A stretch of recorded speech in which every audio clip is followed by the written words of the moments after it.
No había sido un buen estudiante, pero en 1975 se plantó en Madrid con el objetivo de ingresar en Bellas Artes. Más que una profesión, Tomás Bañuelos buscaba un oficio en el que encontrarse, siguiendo la estela de su padre Tomás y de su abuelo Lorenzo. Lo consiguió 2 años más tarde, pero sus manos ya habían comenzado a modelar todo tipo de materiales. Desde entonces ha compaginado la docencia en esa misma facultad con los trabajos de estudio. Hoy sus esculturas están presentes en Ecuador, Argentina, Madrid, Colombia o Londres. Ha impartido cursos en espacios emblemáticos como el Museo Thyssen y comparte trabajo y amistad con artistas de la talla de Julio López y Antonio López. Después de cerrar su etapa como docente, ha regresado a la que siempre ha sido su casa, Fabero, y podrá centrarse en el trabajo de estudio y en potenciar las becas CIAM, que han traído un soplo de esperanza e ilusión a la localidad. Dice el refrán que lo que no aprende Juanito, jamás lo aprenderá Juan. Quizás por eso Tomás siempre será Tomasín, ese joven ávido de conocimientos que volvió para preservar las cicatrices de la mina.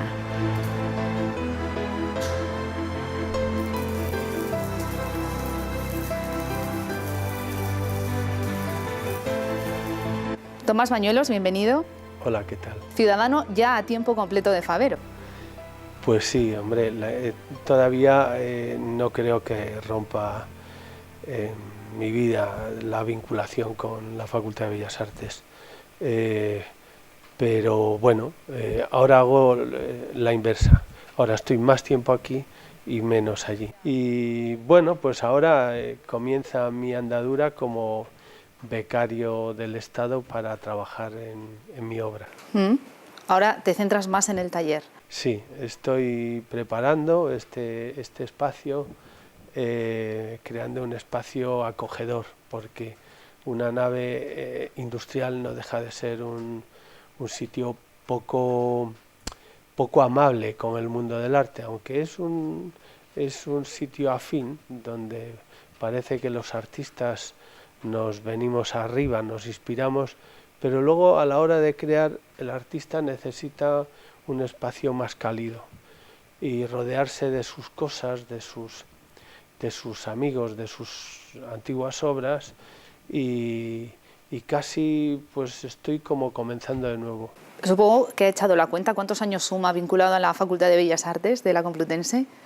Pues, primero como estudiante y luego ya como docente. Yo tomé la iniciativa de hacer Bellas Artes un poco apoyado en las palabras del director que había del instituto, porque no era yo muy buen estudiante, tengo que reconocerlo, que tampoco el ambiente de Fabero, de compañeros, todos hijos de mineros, en aquel momento se brindaba para que yo lo fuera, ¿no? Y me dijo, hombre, tú podrías hacer Bellas Artes, porque coincidió que la escuela de San Fernando mandó una publicidad al instituto y me dijo, tú podrías hacer Bellas Artes. Y yo ya ese verano, que yo había tenido un fracaso, de todos los fracasos de mis estudios, el más, ¿no?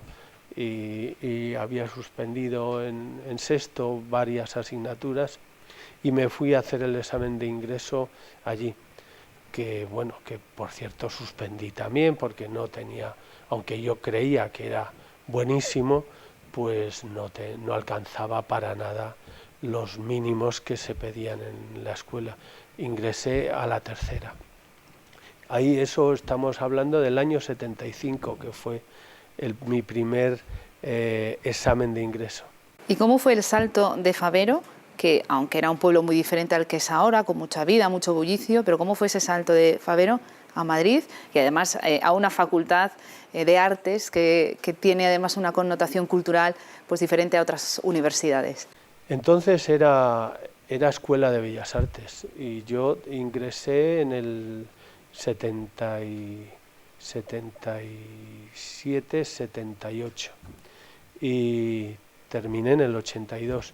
Entonces te daba una preparación como artista y como profesor de dibujo. Me tocó después hacer una tesina de convalidación para sacar una licenciatura y bueno, ubicarme en el espacio Madrid. Madrid fue para mí como un descubrir la cultura y descubrir que estudiar me aportaba beneficios. Le encontré una salida al estudio. Allí retomé los estudios del bachiller y terminé sexto y hice el COU, simultaneándolo con el preparatorio en Bellas Artes. Ingresé a la vez y bueno, pues acabé con muy buena nota el preparatorio y bastante bien COU. Quiero decir que de pronto le encontré sentido a estudiar y empecé a formarme y a sentir que lo que hacía tenía un destino. Y ese destino fue el encontrar el mundo de la escultura. Yo, bueno, de alguna manera hacía cosas agradables, cosas que buscaban la belleza desde la artesanía, pero desconocía por completo el mundo del arte. El mundo del arte es otra cosa, es aprender, entender lo que es el arte, es lo que me llevó y lo que me lleva, ¿no? Porque es prácticamente el recorrido de un artista, es esa búsqueda permanente de separarte de la pura artesanía para que esa obra trascienda.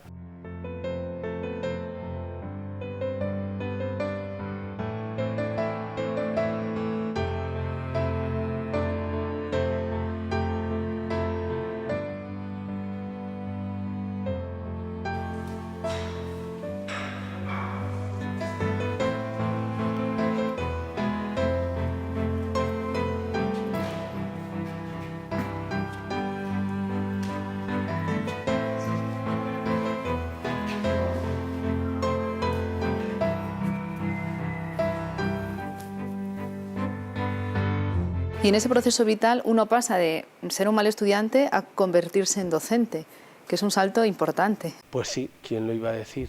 Yo, desde luego, era una de las cosas que nunca había pensado. Hombre, recuerdo haber visto alguna película de esas que te motiva, ¿no? en el tema de la docencia, ¿no? de Sidney Poitier, no recuerdo ahora mismo. Pero no, yo recuerdo cuando hice las prácticas en el Instituto Isabel la Católica, que era un instituto femenino, entonces yo me sentía abrumado totalmente. Claro, tenía 23 años. No me encontraba yo, estaba deseando terminar. Pero tuve la suerte que me dieron una beca de investigación. Y la beca de investigación te obliga a establecer, bueno, pues a formarte unas horas en la docencia. Entonces me exigieron en aquel proceso donde la escuela se transformaba en facultad, me exigieron que diera unas horas de docencia. Y empezó un poco mi enamoramiento de la docencia. Empecé a notar que aquel era mi sitio, lo mismo que yo noté cuando entré en aquel espacio, en aquella escuela, que aquel era mi sitio como alumno, pues de pronto te encuentras como profesor. Yo empecé a crecer como profesor en la movida, ¿no? Ese cambio que se produce con Tierno Galván. Entonces, bueno, pues yo empiezo a moverme en el ambiente de la movida y empiezo a crear, a hacer mis esculturas y trato de pasar toda esa experiencia a mis alumnos. Y bueno, me sentía muy bien y empiezo a cambiar mi discurso y a crear mi propio discurso. Y te familiarizas con la docencia, te sientes que de alguna manera estás creando, estás aportando, porque estás impartiendo, estás creando con ellos. Y bueno, pues da muchas compensaciones a lo largo. A la corta es un poco ingrato, si quieres, porque está el aspecto de la nota, hay muchos aspectos que lo hacen duro, ¿no? porque el mundo de la universidad pues no deja de ser una persona que se está formando con muchas necesidades, con mucha pasión por lo que hace, por lo que quiere aprender. Y bueno, pues hay que trabajar con eso, y se trabaja con las emociones y se tocan las emociones, y a la gente cuando le tocan las emociones pues se pasa mal.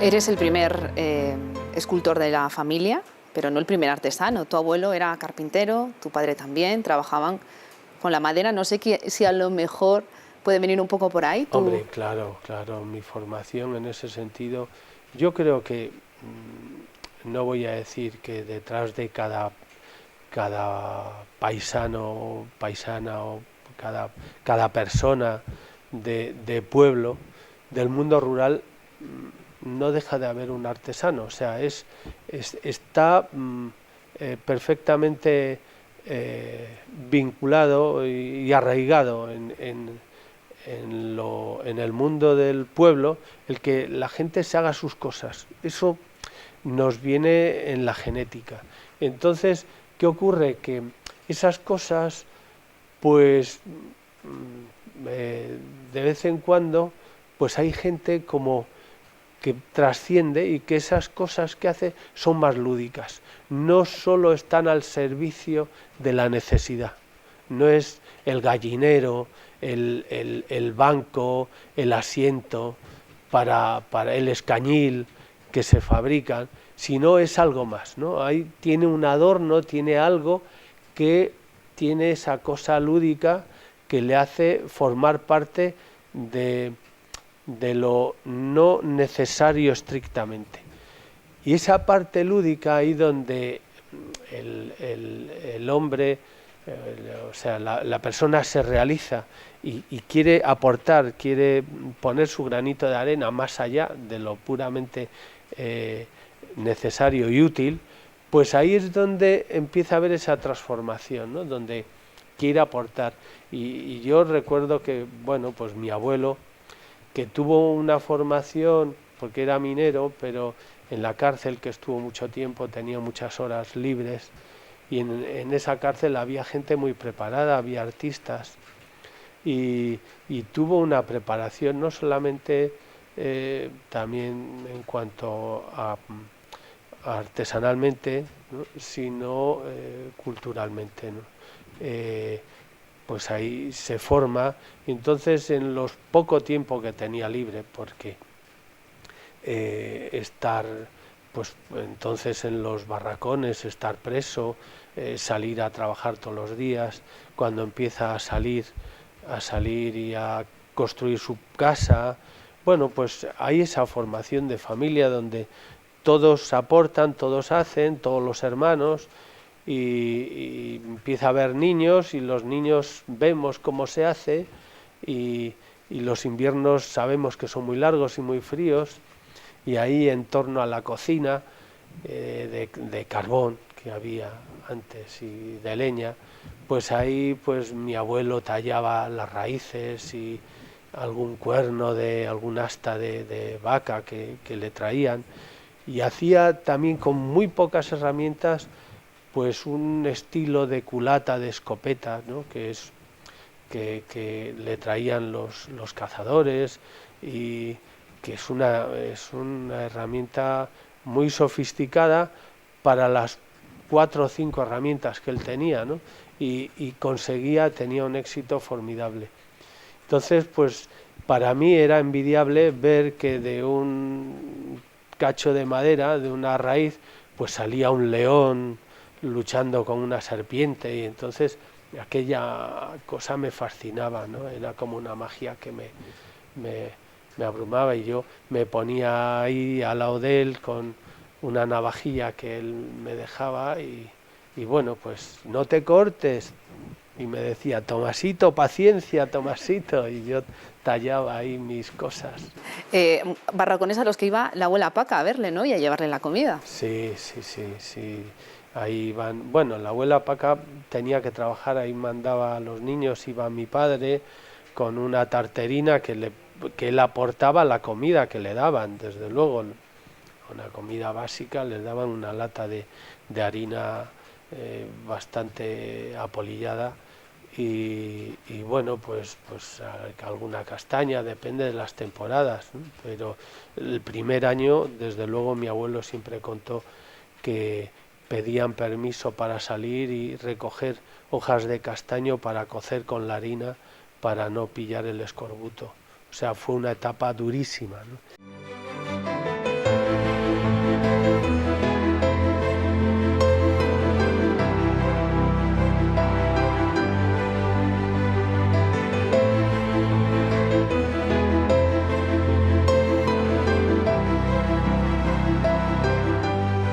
Hablaste de tu madre, Avelina, la perdiste hace muchos años ya, eras muy joven cuando falleció. Hemos de decir que Avelina era un poco la envidia de Fabero porque era una mujer que se movía con la motocarro y que fue, digamos, una adelantada a su tiempo y bueno, fue una pérdida supongo que muy dura para ti. Pues sí, mi primera pérdida dura fue mi abuelo y entonces pues fue también un hermanito que tuvimos y que fue también ahí parte de donde la enfermedad de mi madre pues se forzó hasta límites que yo no sé, la mujer cómo pudo aguantar aquel embarazo y luego ese niño se murió casi a los 3 días de nacer. Y bueno, pues yo recuerdo la pérdida de mi madre, que fue la otra gran pérdida, pues tenía yo 29 años o 28, 29. Y bueno, pues fue muy duro, ¿no? Porque venía de una enfermedad larga, aunque era una mujer, pues eso, cardíaca, y que yo creo que la contrajo, no por mí, ¿no? Pero sí los embarazos no le vinieron nada bien. Yo no creo que fueran muy recomendables por los médicos de hoy. Y las medicaciones que había antes. Entonces, pues claro, toda la niñez tan tremenda que pasaron, ¿no? ¿Y tu madre te llamaba Tomasín? Sí, sí, sí, sí. Bueno, todos los niños teníamos un diminutivo. Y sí, yo era Tomasín para el barrio, para los amigos, y recuerdo su llamada cuando me llamaba a voces. Entonces hoy a los niños igual se les llama por el móvil. Hoy salían a la puerta y oías o un silbido o una llamada y te llegaba. Sí, me llamaba Tomasín y era una mujer muy tierna, muy educada y a pesar de su falta, ¿no? De su necesidad, ¿no? Muy educada para la época y para la gente con la que se crió, ¿no? Y nada, pues yo era un niño solo, súper mimado en un sentido y luego con las responsabilidades que teníamos los niños de antes, ¿no? De trabajar, de ayudar, porque había muchas cosas, ¿no? Mi padre, cuando tenía yo 3 años, lo despidieron de la mina por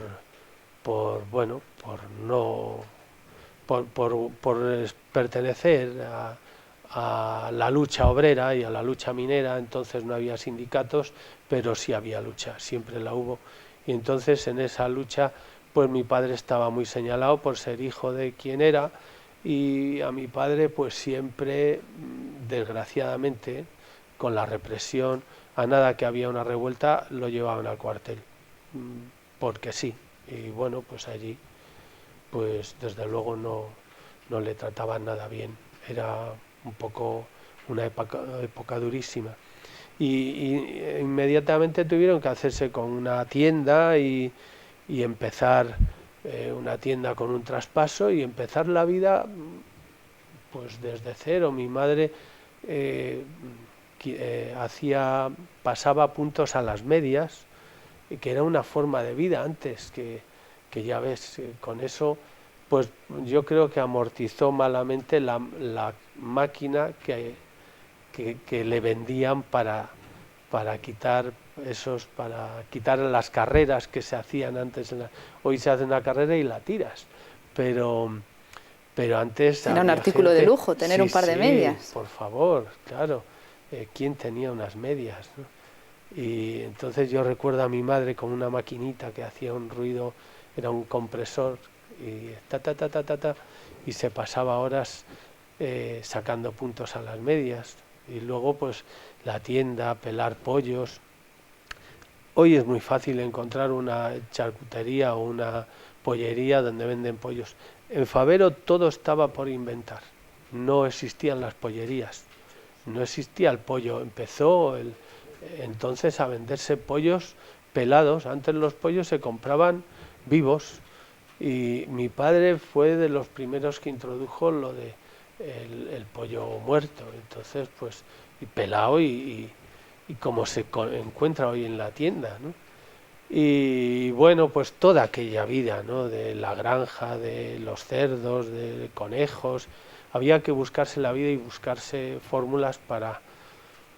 Yo creo que más que una tienda tenía una ONG. Las tiendas de antes que funcionaban con cartilla y que había gente con mucha necesidad y mucha gente que no llegaba a final de mes y que a lo mejor no cobraban y que se pasaban hasta que tenían la pensión, con enfermedades largas, pues sin cobrar, y desde las tiendas, no digo la de mi padre, ¿no?, sino otras también, pues se ayudaba mucho. Y a lo mejor estaban 6 meses sin cobrar y esos 6 meses pues los soportaban muchas tiendas que daban auxilio y que ibas apuntándolo en aquella libreta, ¿no? Y bueno, cuántas libretas se han quemado sin pagar, ¿no? Pero bueno, esa es otra historia.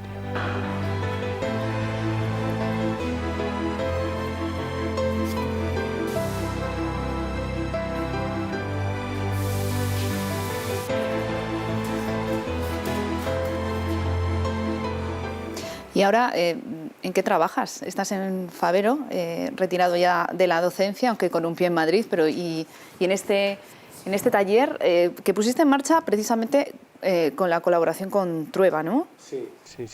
Fue una de las condiciones. Trueba quería, Cristina Huete, sobre todo su mujer, que era la productora con la que yo trataba, estaba empeñado en que lo hiciera en Madrid, en una nave, en Arganda, que ellos me alquilaban una nave, pero yo les dije que lo hacía en Fabero, ¿no? Yo había tenido esta necesidad de volver a buscar mis raíces. Y yo empezaba a venir a Fabero, tenía un cambio de vida, entonces pues esa circunstancia pues me había hermanado de nuevo con Fabero. Necesitaba empezar en Fabero y me había empeñado en tener un espacio aquí. Entonces pues acababa de comprar esta nave y les dije que lo hacía aquí. Y bueno, pues nada, me empeñé tanto que dicen, bueno, pues nada, lo haces allí, porque Fernando quería que lo hiciera yo. Todos somos muy fetichistas, pero cuando él contactó conmigo y hablamos, pues hablamos de muchas cosas, y entre ellas de su hermano. Y su hermano Máximo fue compañero mío de la facultad. Y bueno, pues no sé, de pronto él como que eso él lo respeta mucho, ¿no? Y él me dijo, no, tienes que ser tú el que haga la obra de Cros, ¿no?, del artista, del escultor. Y bueno, pues nada, dijo, pues hala, adelante, hazlo donde quieras. Y a partir de ahora, seguir trabajando en las becas CIAN, seguir la colaboración con los artistas y no sé, trabajarás con encargos. Hombre, sí, yo creo mira, hay una cosa que se marca a fuego cuando uno se mete en la docencia, y es la vocación de servicio. Esa vocación de servicio que se abre en muchos aspectos, ¿no? De aportar, de gestionar, de tal. Pues cuando yo vengo aquí, que siempre me había picado ese gusanillo, ¿no? Siempre traía algún amigo, algún compañero, ¿no? Luego allí conozco yo a mi exmujer, pues eso, a mi chica, con la que yo desde muy jóvenes nos hicimos en preparatorio novios y ya estuvimos siempre juntos, ¿no? Estuvimos 26 años juntos, ¿no? Y ella venía, pues éramos los dos artistas. Bueno, pues esa vocación de traer a gente, venían amigos. Bueno, pues la necesidad de que conozcan tu pueblo, esa siempre la he tenido, ¿no? Y bueno, pues empiezas con la película, yo traigo a un grupo de chicos a que me ayuden y que trabajen como si fuera, como hice una especie de traer la clase que yo estaba dando en Madrid, traerla aquí, ¿no? Y yo les propuse ese juego, les decía, vamos a crear obras sobre el espacio, el mundo que rodea a esos escultores de primeros de siglo, ¿no? Entonces trabajamos en la pintura, en la escultura, en el dibujo, sobre un autor desconocido que cumpliera esas características, ¿no? Bueno, ese germen que se crea ahí, pues digo, bueno, esto lo tengo que continuar, y entonces a nada que pude, pues puse en marcha las becas CIAN, ¿no? Entonces esa vocación de servicio, pues ahora que me he jubilado, a ver de qué manera yo puedo seguir siendo útil a la comunidad, al pueblo y continuar, a ver de qué manera puedo seguir haciendo cosas por Fabero. Sobre todo, hombre, lo mejor que puedo hacer es hacer mi obra, ¿no? Yo pienso, bueno, pues si yo puedo vivir 20 años más, pues los voy a dedicar a ser escultor, ¿no? Pero ser escultor abarca un amplio espectro, ¿no? Y abarca también fomentar el ámbito de la escultura, fomentar el espacio de la creación, y bueno, pues mi idea es que este espacio, pues que venga gente y bueno, pues si acaso también con el ayuntamiento estamos buscando un espacio para que haya algún becario permanente, que brindarles un espacio para que vengan y trabajen pues en el otoño, en el invierno, aunque bueno, es duro aquí el frío. Bueno, muchos proyectos a los que seguiremos la pista. Ha sido un placer, se nos acaba el tiempo. Gracias por acogernos en tu taller y seguimos en contacto. Pues muchas gracias.